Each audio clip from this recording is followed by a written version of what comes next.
Je dois vous avouer quelque chose. Mon livre ne parle absolument pas de Molière. Rien du tout. Je ne parle ni de sa vie, ni de ses œuvres. Je ne parle même pas de son époque. L'histoire commence alors qu'il est déjà mort. C'est un titre trompeur, comme c'est souvent le cas à l'opéra d'ailleurs. Je ne sais pas si vous le savez, mais l'opéra, c'est l'ancêtre de la télé. C'est le tout premier grand média européen. C'est pour ça qu'il est mensonger.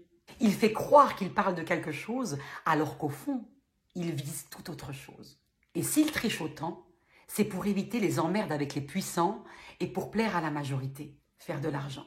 Dans ce contexte séculaire de faux semblants, des artistes vont choisir de s'inspirer de Molière parce que Molière, c'est le premier à dire la vérité. Sur le couple, mais aussi sur le pouvoir. Trop souvent des hypocrites et des imbéciles. C'est pour ça que Molière a été détesté. Parce qu'il a dérangé surtout les hauts placés et toute leur commodité. Mais si l'on ne cesse de s'y rapporter après 400 ans, c'est parce qu'on le sait. Plus il y aura de Molière, moins il y aura de crapules dans la société. Mon livre s'intéresse à tous les petits Molières de l'opéra. Ceux qui, malgré les interdits, vont chercher coûte que coûte, année après année, à exprimer ce qu'il en est du couple et des libertés.